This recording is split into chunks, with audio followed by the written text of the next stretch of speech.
Hi, everyone. My name is Mary Pagano, and I'm the host today from Hera Media Group. And I'd like to introduce you to a really amazing woman. She's doing great work for women all over the world and for men and for humanity. Her name is Dr. Harbeen Arora, and she is a president and founder for several organizations that are doing great things on the planet. She's got 5 free platforms: the G100, ALL, WEF, SHEconomy, and WICCI, all headquartered in India, but she's constantly traveling around the world. And we are friends of Harbeen and her organization. We have several HERA ambassadors and board advisors who are part of the G100, part of the WICCI. I'm part of the WICCI. There's quite a few of us, Marinella, Sangeeta. So we really appreciate the hard work that you're doing. So what I'd like to say, Harbeen, is welcome. Thank you, my sister. Thank you so much for all that you do. My soul sister Marianella does, and each one of us adding our bit to this beautiful garden, and together we blossom. Exactly.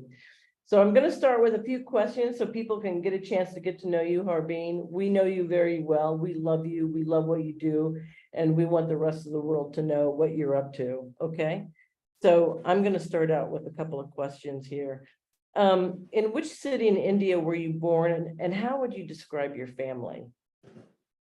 So I was born in New Delhi, in India. And growing up was a happy childhood, receiving a lot of love and watching a lot of amazing role models, women and men. And the kind of women and men I would have in my head as an idea, as I don't want to box anybody into what they should be, but it was quite the contrast of what we see around and what we are agitating collectively against. So I saw a lot of feminine in the men. There's a lot of feminine understanding, care, partnership, supportive energy coming from the men, and a lot of the independence in the public space coming from the women. So I saw this balance and a very healthy partnership growing up. And so for me, that was the benchmark. Like, partnership is natural. And you could be a man and you could be working in the kitchen, or you could be ironing. Like, my father would iron our uniform, or polish our shoes to get us ready for school. And my mom would also be doing that, but she would as much be going out and working. I mean, every woman is working, like we say. Only some are recognized and get paid for it and remunerated for it. And even for the unpaid work they do, only some get the recognition and respect for it. But she was going out in the sense of the labor force, and she was working she was working at the IIT in New Delhi, which is the equivalent of the MIT in Massachusetts, Boston. And so she was a science student, science professional. And so both my parents, my father and my mother, was stepping out to work. And my grandmother was like the matriarch of the family. We lost our grandfather, paternal grandfather, early. And but also at the same time, a very how do I say, a very spiritual upbringing. So so there were a couple of things we did while growing up. One was study, because education was very, very important. And I think it's not just my family. I think people of this generation, and especially in Delhi, there's this generation, my grandmother's generation, was the post-partition generation. So India got her independence, and there was a very painful period of partition. So that generation was, I went through hell and came out of it, whoever came out of it. And when they came out of it, my God, rock solid they were, with nerves of steel, So really nothing, this was like an unput downable generation. So I still remember, and I took that from my paternal grandmother. And no matter what she was going through, if you asked her, how were you? And she had this way of saying, I'm A1, which meant I'm top of the tops. Everything's fine, and this could be at any moment and at any time of the day or anything that's happening around us. And I think so this spirit, this positive spirit, this unput downable spirit, I think you just subconsciously imbibe all of that. The independence of being a woman, no barriers to education, do whatever you want to do, dream whatever you want to dream. I have a sibling, also a brother, younger brother, and both of us had really the same set of rules to follow in the house. So there was no discrimination, there were no barriers, they were just the kind of role models that one would want to find these days around in general society as well. So I think I was looking back, you think you were maybe just sort of prepared for the role that you were going to play eventually in life. So a blessed childhood. Thank you. Oh, I could tell right away. It was a blessed childhood. You're very, very lucky to have such a great family. Absolutely. Absolutely. And inspiration. I embrace the privilege. I have another question here for you. Hang on a second here. I just lost my, okay. So, did you choose to study economics? And I know you attended some other prestigious universities. What was your experience and what did those studies bring you? I was, as I said, studying and, the middle class values of education being really, that's what we hold. Even my parents, everything was around us, not only were they working and after they were working or they came back home, everything was around us. So they were there to help us with our homework, whatever they were doing, or the school vacations when we had those 2 or 3 months of free time. Everything was what is it? So we were like the VIPs of the family. Everything was about us. Everything was focused on us. So education and educational choices were very, very important. But again, when you're growing up, you're sort of in a zombie state as well. You don't really have the kind of awareness or consciousness which comes later in life. And that's also a very beautiful state to be in. So I think I was just very studious. It didn't matter what I was studying. I was studious, I was dedicated, I was the good girl. I was always kind of very consistent with the, and my parents wouldn't have it any other way. So my mother especially, she would like, the discipline was at the core of whatever we did. So if we had a weekly exam on Friday, so it's not like we're going to study on Thursday, we're going to start on Monday itself. We're going to start, doing on Monday, Tuesday, Wednesday, Thursday. And on Friday mornings, we will wake up a couple of hours earlier to sort of revise. So it was an attitude. Education and educating yourself and constantly learning was an attitude. And it went well with me because I think there are 2 words that define me, which is one is love and the other is learning.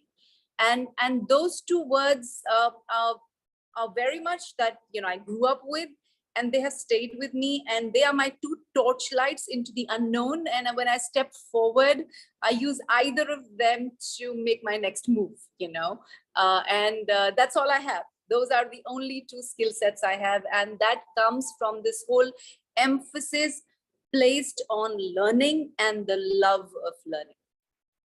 Did you have get a lot of spiritual teachings, and did you have a guru? I mean, what was that? Yes, like? Certainly. In India, we always say every second person you meet is a philosopher. So this is one of the oldest or the oldest living civilizations, where what was available 5,000 or 8,000 years ago is still very much alive and pulsating and thriving and throbbing in every family, in the festivals, in the culture, in the mindset, in the beliefs, in the proverbs you hear, in the way we process things, and the worldview, the outlook. It's very much, it's present, right? So the fact that you're born in India, you're already embedded in a certain worldview which is spiritual, and you allow that spiritual dimension into you, but intentionally as well, because I was born in a family where my grandfather, paternal grandfather, and even maternal grandfather, both were again very spiritually invested into the community. So one would sing spiritual songs in addition to his profession and his work that he had. And not my paternal grandfather would give how do you say, discourses, spiritual discourses in the Sikh temple, in the Gurudwara. I come from a Sikh family. And then there is this beautiful tradition of the community kitchen. I don't know if you went to, when you were in Delhi, the Bangla Sahib Gurudwara, which is like a Sikh temple. And that has an unbroken tradition for about, must be around 500, more than 500 years now. I think so, yeah. And of giving free food to anyone who comes in at any point in time. And it feeds as a community, and the community of course contributes, so it's part of the community's ethos to maybe donate some rice or lentils so that the community kitchen runs, in whatever way. And then you, even if you're not putting in any products or giving any donation, you can just do volunteer service. You can go there, you can cook the food, you can clean the place, you can, and so those were like our weekend parties, so to say. So we never really sort of went out to parties. These were the parties we went out to. So and as children, it's you really don't know the difference, because what's a party and what's not. I mean, there's people, there's action, there's play. You get to learn something. You're out there, and our parents would take us to the Gurudwara every weekend, and to some of the other ones. Yeah, so in addition to some learning excursions, so you would go to the Rail Museum, or everything was an intention, like the children should go there. The children must imbibe these values. The children must participate in all these things. So we really had everything. So spiritual dimension was very much alive in me as a soul, as a person, but it was amplified by my environment, by the fact that I'm born in India. I'm in a family which is very spiritually oriented. I get to do practices and activities which are in the spiritual realm. And yes, I did finally meet my guru at the age of 28, I think. And yeah, that's it. I'm a devotee of Sri Sathya Sai Baba. And the first organization I founded actually is acronymed after one of his, used to have these one-liners, which are very simple and very profound at the same time, and would encapsulate the gist or the essence of the Vedic teachings. So one of them was like, love all, serve all. And that word all became the All Ladies League, and all as a philosophy. So all came from that. And that's like the seed, and then help ever, hurt never.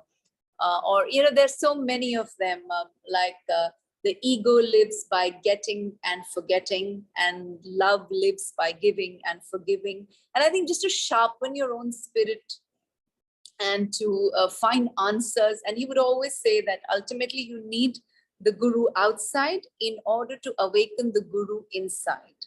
Your guru, the one who's going to guide you on your path, on the journey that's meant for you towards the destiny that's yours, through the dreams that you have, through the dedication and discipline and the work that you will deliver. That guru is inside of you. And the one outside is helping you to tune in within and be able to receive those answers from inside, and trust those answers, and just have the courage to listen to them and walk the path that's given by the guidance within. So yeah, that's the part about the spiritual energy. That is so huge, Harbeen. I think there's too many people on this planet that don't stop and listen to their inside voices, because it really is, everybody has the gift to do great things, and it's a matter of really just being still to hear it. So I like the idea that you have a guru to help you with your guru inside. I think it's bravo. Yeah, it's like a swimming coach, for instance. I mean, you can read a book maybe and learn swimming. That's also possible. But if you have a coach, then you swim very differently. So, but ultimately it's you who swims. Exactly. Love that. Love that. Another question for you. What was your first job and when did you decide to start an entrepreneurial business and in what sectors? I just, my everything in my life has been so, as I said, I just followed the love and the light. And it just took me to different places, to different journeys, to different adventures. And when I only see this, all that's come to manifest when I look behind my shoulder. Because when I'm in the moment, I'm just following the inner drive to do. And I'm just honoring that drive. And whatever gets created is a joy for me as much as it's a joy for anybody else who's watching and seeing with awe and admiration. I watch it exactly with the same awe and admiration. And I also remind myself it's not me. I'm an instrument to do whatever I'm supposed to do, whatever is emerging from my design and the reason why I'm here. But it's equally and as much of other people who've joined in. It's like the water and the fish, it's interdependent, it's a synergy, it's a solidarity, it's a togetherness, and especially what we are doing. So yes, I started, but I think my life changed and I started to look at society more seriously. I was very much into my own individual, very much an individual person, my own learning, very much a bookworm, into universities. I did my master's, my bachelor's, my master's, my PhD. But I think the person who really made me look at society seriously is now my husband, and then my partner, and a walking, talking encyclopedia, university unto himself. And frankly, I didn't know much about how to be in society, how to engage with society, what to do. So I was pretty much on my educational track. That's the track I'd picked. But I think it was destined that we meet. And I learned a lot from him. And because I'm a good student, because I want to learn, I picked up a lot from him. And because I trusted what he did, and I really kind of, he became a role model in so many different ways. I would just marvel at the way he would just, the skill sets, of course, knowing your finance, knowing your, but just the bravery, and a brave spirit, a beautiful heart, and a brilliant mind, and I saw that combination it was divine, and it was hard not to sort of kind of just see it with all the love and admiration it evokes. And I followed that for a very long while. And at that same time, I met my spiritual guru as well, which was a calling already. So I think I first went for that, the spiritual part. And at the same time, I became a silent student of, this whole, the way my husband would kind of create his businesses and work in society. And I was an understudy for a long while. And then it's like they say, when you're learning many languages, when you're a young student, you're learning 4, 5, 6 languages, you may not speak all at once, but when you do speak, you might take longer to speak. So, but when you do speak, you speak all of them at once. So I think a bit like that happened to me. I was an understudy when it came to business or entrepreneurship or community building or, just societal engagement, leadership, all of that. I was an understudy, just watching him and clearing my own path with the spiritual dimension, which was my first calling, for about, I would say, 10 to 15 years, And then it all began to sort of manifest, all of it together. And one after the other, the platforms kept coming. And it seemed like a continuity. I never felt an effort. It was just natural because I have the ethic of hard work. I have the spirit of learning. And I had the support of my family. I had the support of my husband. So I think I had a lot of blessings going for me. And there was no reason not to, So I just sort of pushed myself and said, and that's what I do even now. That what's your excuse to not do? I do often bite more than I can chew, but then I always tell myself, I've also been very privileged and very blessed. So if not me, who? If not now, when? So, constantly pushing yourself in a good way, in a good way. I also take my moments of rest, and I don't believe that you should, I do believe in the power of resting your mind, because even God gave what, like in the Bible, I think they said Sunday is the day of rest, right? So if even the maker took a day of rest. So a day of rest is very due, and I believe totally in the power of that. And that spirit when you just sort of let everything settle in, and let nature do its own filtering, and like what the brain does when it sleeps at night, right? When you sleep at night, the brain automatically sort of organizes, reorganizes, and connects the dots differently. So it's absolutely integral to, and which is not what I was earlier. I think that's the spiritual dimension in me. And there's also the element of compassion that has awakened in me because of the coming together of the spiritual and societal dimension together, the creator and the creation. It comes together, and you realize that devotion is when you put the energy of your spirit towards the creator, and compassion is when you put the same energy towards creation, and both are the same sides. And I think that has been the most blissful part of the spiritual journey, is being able to bring these two worlds together, the humanity and the blossoming of humanity, which we can call divinity. And that's also very much the Indian way of looking at things, saying God is inside of you, and that unknown is in the known, in the microcosm is the macrocosm. So I think just all that it's been a flow.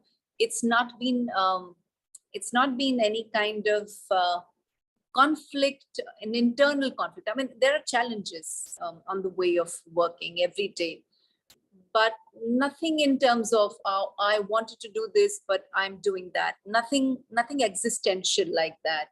I've been very much aligned and flowing where my heart is with my mind, all of it together. So that's another blessing. Otherwise, not everyone has the privilege of being able to do what they love, and love what they do, and do what they love. In my case, I don't know whether it's my personality that makes me love, in any case, whatever I do, or is it just the way it is. So I really don't know, but whatever it is, I'm very blessed to be in that state of flow. I think you had such a healthy upbringing, right? That gave you the freedom, and and you didn't have fear, and you just act, right? So, True. But when you do good things for humanity and the planet, when you do these things, the universe opens up to you in such ways that it makes the flow so easy. And Yes. And sometimes when people are struggling, it's because maybe they're not where they're supposed to be. They're doing what they're doing, right? Yes. I mean, I had my moments of struggle, like I think adolescence and growing up, but I think they just came to me so I could perspectivize that, and I could understand this is what struggle is and can be. And it came for a limited period of time, like a year at a time, and then it would just go away. But it would teach me in that time, and it would be a humbling lesson that this is the other side. This is what it is like, right? Yeah. So it has come to me, but I think it has come to me as a matter of my curriculum, as part of that. This is what you need. It's a lesson. Yes, absolutely. That this is what you need to know as well, and what you need to learn as well. And this can happen as well. And those periods were also very, very interesting, because I think those were the times when you really find a different kind of strength in you, and a different kind of self-awareness in you. And those moments were very important as well. The conflict or the dark moments, they never came to stay. But at that time, you don't know that. No, you don't. You don't know that. You think it's here to stay. This is how it is, But looking back, you realize they just came to teach you a few lessons, which would very important to have as perspective on your path, so that you could also, just be more understanding of the world around you and be, I don't know, just be more human. Be more human. Love that. That's true. Be more human. Another question for you, darling. What difficulties did you have in your country as a woman? Well, as I told you, in my family, I really never faced. I didn't know for the longest time that actually there's a difference in the way that women are spoken to, and the young girls are spoken to, and young boys are spoken to in different ways by their parents. I didn't know that. That young girls are given different kind of food to eat than young boys. I didn't know that. That choices about their education are taken differently. The amount of money that's going to be spent on them is taken differently.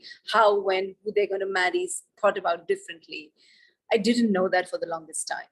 And so I just went in with, like you said, a very healthy upbringing. And even in my school, it was a co-educational school, and there were boys there.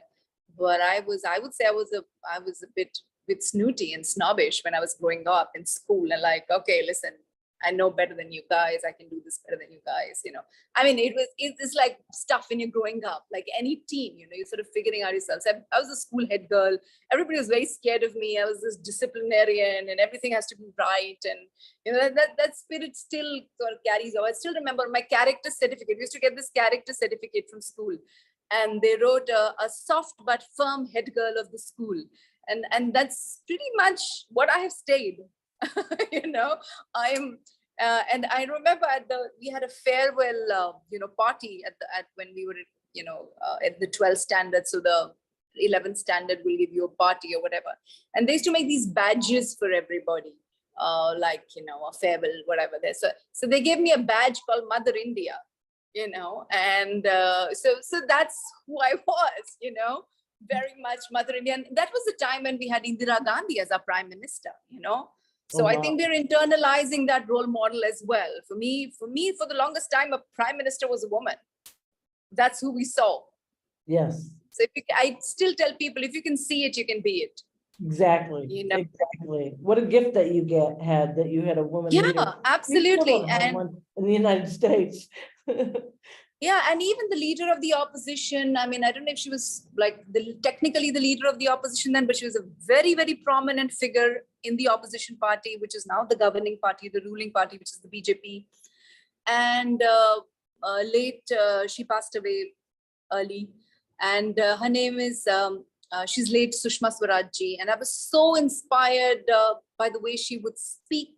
Her speaking was like nectarine, she had this command over language and over sentiment, and the way I want to be like her. I mean, you have these incredible, and I remember we had the first woman IPS officer at that time, Dr. Kiran Bedi. I'm blessed to be in touch with her, and be on panels with her, and an incredible role model again.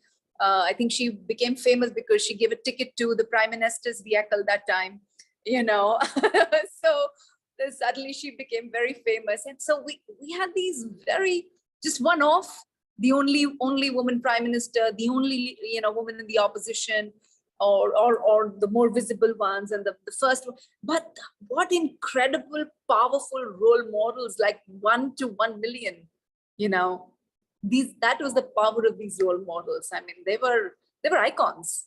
They were icons.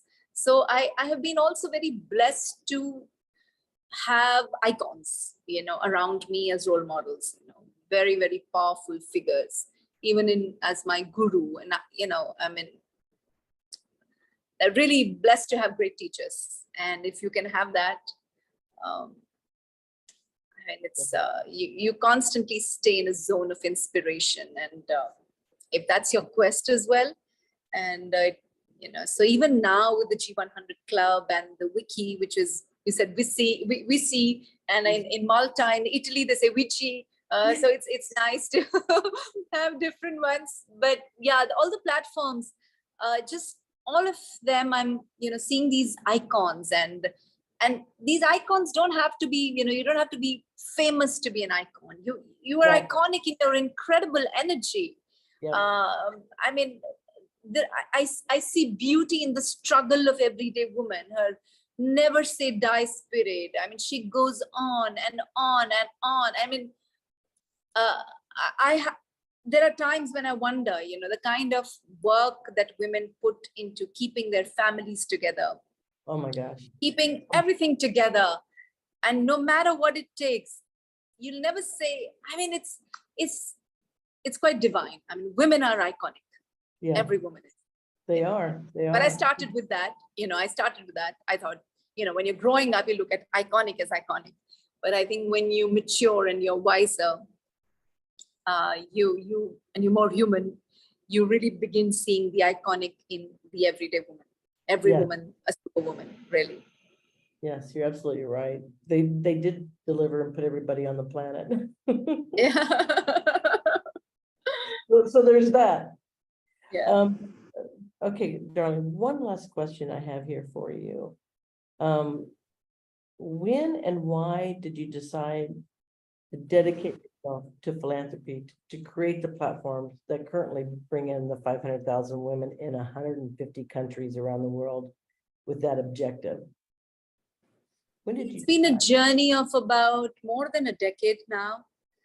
That we started. We have some institutions, universities in India. We started by giving free education to girls from underserved communities, and that was a game changer at that time. But then after that, we realized they got jobs and they started working. But the moment they had those life cycle changes, they were getting married or they had children, suddenly again they came to back to square one kind of situation with the same kind of voices around them saying, quit this for that, give up this for that.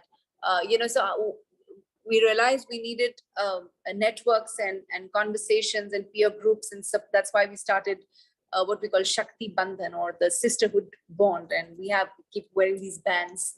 We give to each other, and these are the solidarity bands saying the she for she support. Where can I have support? Where, because every woman is going through the same kind of struggle, be whatever part of the world.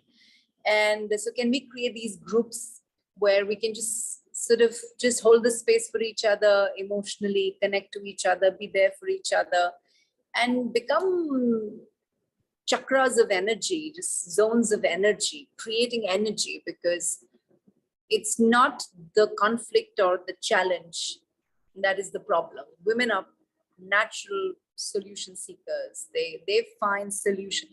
That is not such, the skill set is not the problem. At times we just run out of energy. We are exhausted. So we are Shakti. We are the center of energy. Look at any woman and you never doubt that, she doesn't know how to take care and harmonize and take care of the conflict and balance stuff around. She's balancing relationships in the family. I mean, if there's no woman, there's no family. She's the uniting force of the family. She's the one who's keeping everybody together. And, but there's a cost to that. It takes a lot to make that happen. You want to make that happen. That's what women just do naturally. We want to make that happen. Love is a priority for us and we want to make it happen. But at times you just run out of energy. You're just tired of fighting the same battles again and again and again every day, be it in your home or at your workplace. But when you do find other women who are going through similar stuff and you're able to share and exchange and laugh and cry, you find your energy back. And in addition to the collective power, the power of knowing, oh, somebody's got my back and I can turn to somebody, and also the power of the collective on the table, having that sisterhood, that now I think there's a study as well that if there are 10 people on a table and you need 3 women to 10 people, 30% should be women in order to make your point. So one is not enough, right? Because we are discounted constantly and there's a diminishing of what we are saying and discounting of our intelligence that happens, right? Because we are women, we don't know, right? no matter how educated you are, it doesn't really matter. So just if 3 women are there and say, oh, what Mary is saying makes sense. And yeah, Harbeen, I agree with you. And yeah, I'd back that. So if 3 women are getting those seats on the table and helping each other, we can actually get our point across, you know. So that's solidarity, and that takes, it's less exhausting, you know. If 1 woman is to try that much harder, somewhere you sort of begin to resent it, you know, somewhere you begin to have some negativity around you. And why should we? We should be doing our journey with happiness. So having sisters makes it a happier journey, an easier one. And we learn on the way, we laugh on the way. And yes, there are some challenges to take care of, and those are interpersonal issues, but I think that's a temporary phase. When you truly have even one bond that works for you, you are nourishing and nurturing that bond, you realize the importance of that bond. And like in India, we say 1 and 1 makes an 11. You know, you really understand the multiplier power of that bond. That 2 is better than 1. And you become wiser on the way. You know, no relationship is easy. You know, mother and child, husband and wife, siblings, friends, it's not easy. So I'm not saying this is like magic. It's got its own share of its own journey. But our job is to keep up the inspiration. And that's why the Shakti Bandhan is so important for all seasons, all reasons. And so whenever we meet, we keep up the energy of inspiration very high. So you tap into the better inside of you. You tap into the abundance inside of you, the positivity, the spirit of celebration, the generous spirit. You know, it makes the bonding much better, the relationships much easier, the trust more instant. So it makes it easier. Bravo, bravo. I really love this conversation, darling. Really loved it. Really loved it. We're kind of coming to a close, and I will let everybody know that I'll have your bio and how to reach you and how to find you, connect, join your platforms. But I want to ask you one last question before we leave. And is there any last words, any words of wisdom that you would like to give to all the women out there? I mean, surely to everyone, and my sisters and my brothers, but my sisters more so, because we tend to, you know, we are going through our lion's share of troubles at the moment for a long while. And just 1 second, my sister, I think.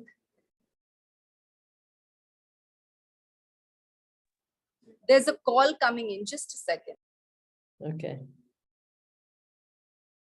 Yes, so my words of wisdom, or words from a sister to another sister to another brother, are just this, that you are loved, you are unique, you are here for a purpose, you embody a design that's meant to be exactly the way it is.